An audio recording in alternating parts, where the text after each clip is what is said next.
you and I have had an interesting path, Decade. decade, over a decade with this franchise, and it started off.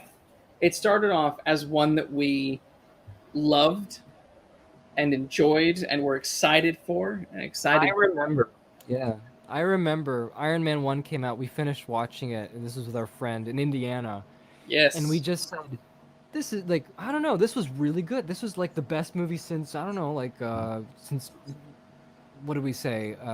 Spider-Man 2? I think that's what we were probably. saying. Yeah, Something yeah. like that. We're like, yeah, it's great. It's really Iron Man good. one was great. It was a surprise hit. I was like, oh wow, I loved it. I loved Tony Stark. I loved Robert Downey Jr. in that role. I loved his character arc of a man who has no heart, who finds a heart and finds a soul at the end, and Finds purpose. finds purpose. I'm like, that was great. Iron Man 2 was terrible. Iron Man 3, I love. But we're not gonna go through every single one. But the thing is that the MCU really started off well. I even like the Hulk film. I know a lot of people don't, but I really like the Hulk film. I think it's quite good. Um, but we went from these kind of solo films to kind of sketchy. Captain America one wasn't very good. Thor was a bit ropey, but then Avengers pulled it all together, and But both Avengers were was, sincere, at least. yes, they were sincere. That is accurate. And then Avengers pulled it all together, and I was like, holy crap! Like they really did it. They pulled off this mega Yeah. film, this team of superheroes. It I was honestly well thought it was going to balanced. be nonsense. I did I too. expected nonsense. Yeah, and it wasn't. It was great. And then phase two happened, and you start seeing chinks in the armor. And Yeah. it starts getting a little bit more up and down, a few more downs and ups. Age of Ultron, not very Ooh, good, not very good at all. Civil War was me tapping out. I was bored by Civil War, and then I was like, okay, I will watch Endgame, and I will watch Infinity War and Infor. Endgame. And I thought, okay, we'll give this. I'll give these two a go because it's 10 years. 10 years later, it's the end of the story. You kind of know whether you know or not that Tony Stark is going to die. You know, Yeah. so it's like, all right, let's see where this ends. And Let's you and me both were of the same mind. Where at the end of Endgame, it just felt like the franchise was done. It felt like Dude. goodbye. Yeah, I know for you, Luke, you were just like cynically tapping out.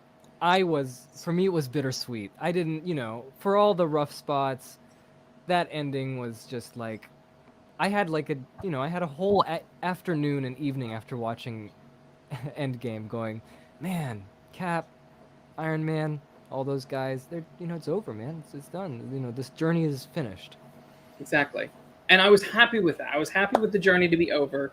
I was like, okay, we're done. The story is over. Let's take a break. Let's stop.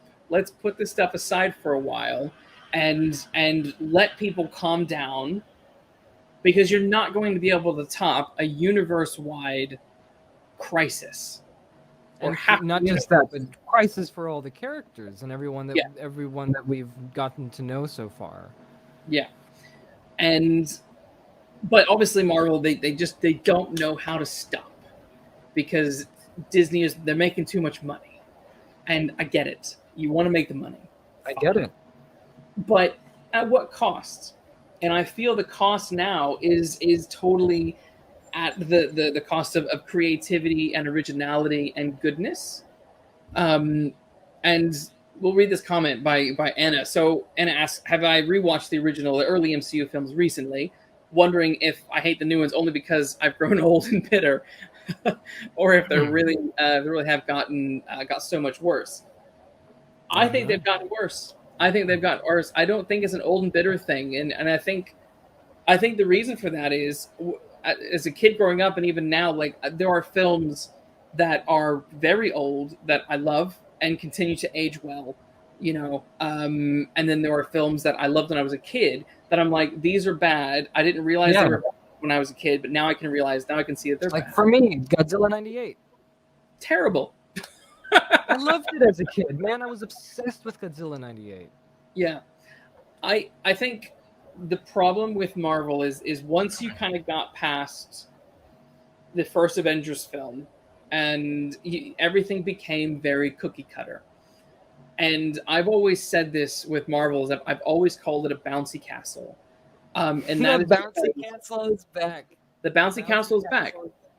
And that's because when a character gets hurt, when they go through some sort of change, when they go through some sort of psychological torment, at the end of the movie, they're right back to where they started. They never grow and they never really change. Tony Stark, even though he changes in the course of Iron Man 1, he never really gets past that. He's always reverted back to that. But Luke, What? comic books did that all the time. Well, they didn't. Comic books. I completely disagree with that. I completely disagree with that. They don't do that.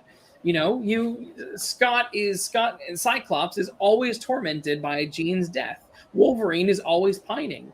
Like, you know, there's always grief and things that happen and things, you know. So I don't agree with that. Comics, comics will do that when they revert things. When DC will revert things back to the way it was to start things over. But like, you know, and I think that's what annoyed me quite a bit about these Marvel films post the Avengers, is everything was just resetting every film. And I'm like, why do we need to reset? I'm bored with resetting. I want things to move forward. Like, I love the X-Men movies. Yeah. You know, and I think if you watch the character arcs of some of those characters, you know, Wolverine from the first X-Men movie to Days of Future Past goes through a hell of a lot of change. And everything that happens in the previous movie has a knock-on effect for the one before to the one following it. You know, X-Men 1, Yeah. X-Men 2, X-Men 2, X-Men 3. Yeah. X-Men 3 goes into the Wolverine, and he's hung up and he's having crazy nightmares over about Jean. Like, they made something cool out of X-Men 3, which was terrible. Yeah. You know, Absolutely. X-Men 3, they were pining over Jean's death. Where you have Civil War that's just kind of a skirmish in a parking lot. Bum, bum, bum. Bum, bum, bum, bum. Who cares? You know, they're all going to come back together for the next Avengers movie. You know what's going to happen. So what, you know, and it happens, and it's pointless. The fact that they split up doesn't do anything. It isn't. There's no like knock-on effects from them splitting up at the end of Civil War. They just. I mean, to be fair, I will say that Infinity War kind of went in on that because they were all separated. At that but that's point. it, though. You could have had any reason. Cap could have been on the other side of the world, outside of the world, doing something with his team. They can While still be friends. It doesn't matter. It doesn't make a difference. Yeah. yeah, To the exactly. story. It doesn't, you know, because Tony doesn't call Cap. He just goes into space with Spider-Man, and there you go. You know, and yeah, I mean, yeah, Pathfinder. It's a cookie cutter. It is. Cookie cutter. I mean, we can talk more about that because, like, the Marvel Studios films have always been somewhat of an enigma to me, and I still can't really crack why. I mean, Luke, you made your conclusions, but I still have no conclusions on, like, why I like certain aspects of it and why I still don't. I still agree with you, and I don't know. I'm always kind of torn sometimes. Like, I don't dislike Civil War as much as you. I was just You know what I bored. mean? Yeah. Yeah. So I don't know, like, but I can agree with you in you know, on various things for that. Yeah. But Yeah. here's the main thing. There's this tweet that I saved, and I think this will just summarize it all. It's not real, so why does it matter? They're all made up. I do hate comments like that. I really do, because I mean, as a storyteller, you know, we're aware that this stuff isn't necessarily real, but storytelling is one of the oldest art forms ever. You know, beautiful. I love it. It's wonderful. I mean, it's societies are built on story. And sometimes those stories aren't real, you know, like myths and legends. Those stories aren't real, but they teach something. They They teach help. something. They entertain you. They move you. They inspire you. It's great. I mean, I don't think. Why are we even talking? This sounds like we're on like storytelling 101. Well, no, I But mean, it's but true. it's But it's actually true. Yeah, it's right. important.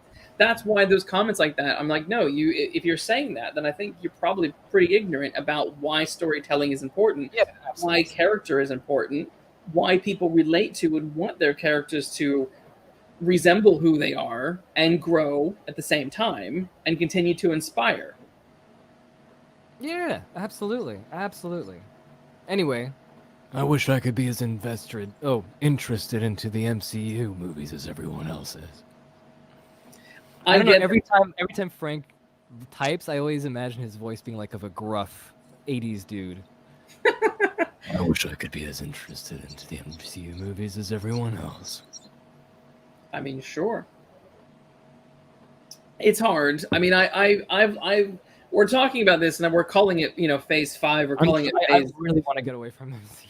Yeah, no, I mean, we're calling it phase five for a reason because realistically, I beyond this episode, but don't quote me on it. Yeah, I know. It's gonna come back. It's I gonna come very back. likely will not be talking about Marvel as a whole anymore That's a because, like, lie, but I understand. as a whole, well, we might mention it as a We'll whole talk rather, but I'm about it. not going to I'll be bring it talking up. about I'll bring it like, up. yeah, I no. don't care. What I'll I bring mean it is up. like I'm not going to be talking about something specific. Like we're not going to Yeah, watch we're not going to talk about Thor: Love and She-Hulk Thunder. Yeah. and review every episode of She-Hulk because I'm not going to watch that. Um, and I think, but that brings me to why we're calling it Phase By. It's like, well, you look at Phase Four, which had Loki. Everything is Disney Plus now, and every Disney Plus show is terrible. Like Loki had some of the worst story structure I have ever seen, and Obi-Wan has the same problem. And I didn't watch Falcon Winter Soldier, and I didn't watch Wanda TV or whatever the heck it was called because I didn't care. Wanda deceived me. It was so intriguing. The first like 3 episodes were like fairly good because it was just mimicking an old TV show, and it was running with it. It was good, but it didn't amount to anything, unfortunately. No, and I think what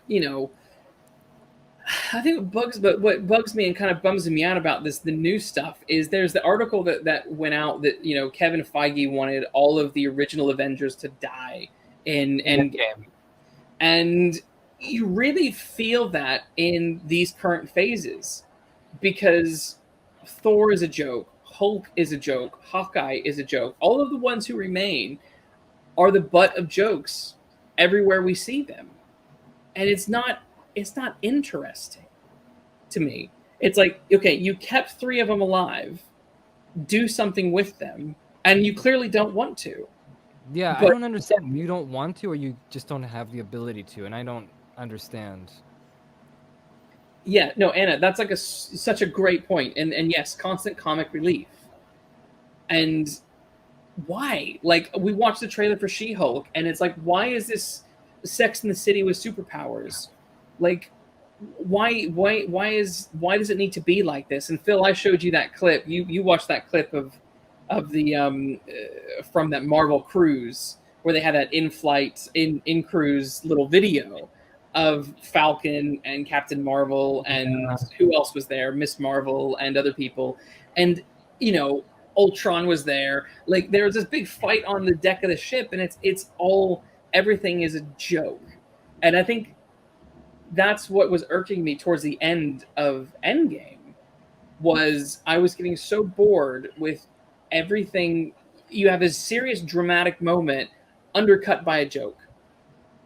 And I'm like, you really need to stop undercutting every fucking serious moment with a joke because it's ruining the emotional weight of everything that you're doing.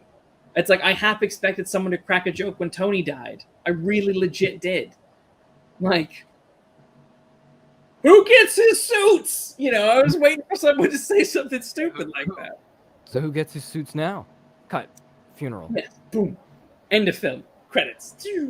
Like I don't like it, and I'm so worried because not so worried, a little worried because I really love Daredevil.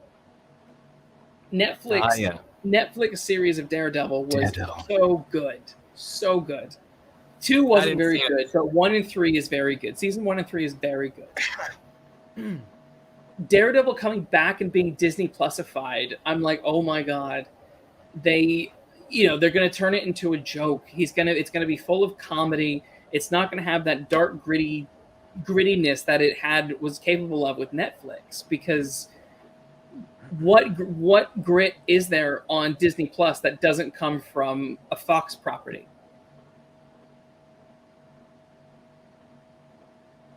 Captain Exactly. America tried. Captain America 2 tried.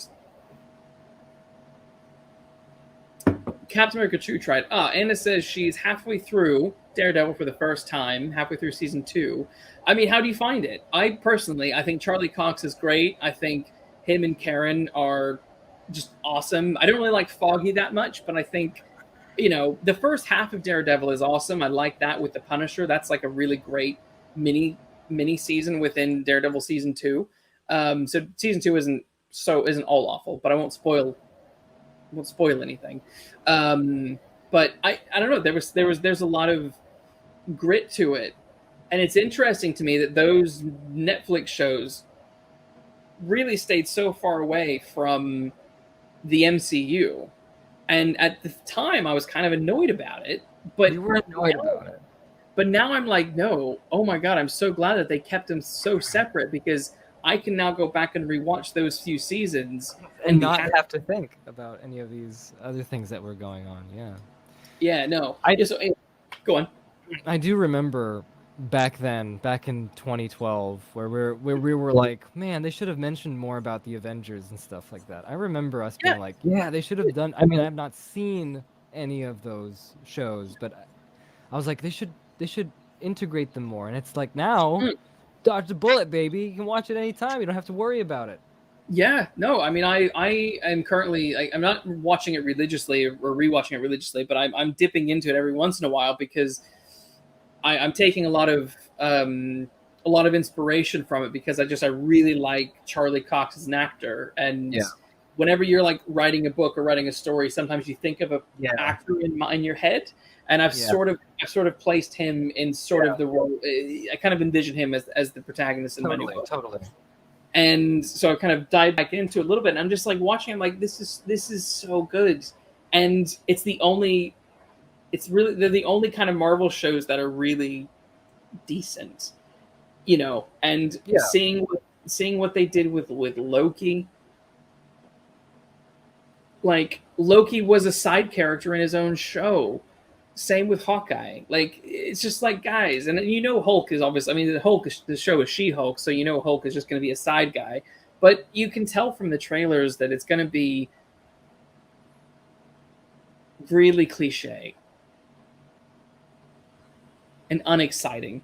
Which, I mean, it is kind of why when it comes to Marvel now, it's like, they have the Fantastic Four, they have the X-Men, my favorite superheroes. And I'm like, I don't ever want to see an MCU X-Men movie. I never want to see it. And I might just be really stubborn, even though Frank won't believe me. I might just be really stubborn and just never see one. Because I don't trust them to do the X-Men as the X-Men. But you just wait. When it comes out, everyone on social media is going to be like, it was really good. I didn't expect much, but it was so good. And then you watch it and you're like, here we are, we're back at Prey. But probably not as much, because what I've said about Marvel recently is Marvel has become the Transformers franchise.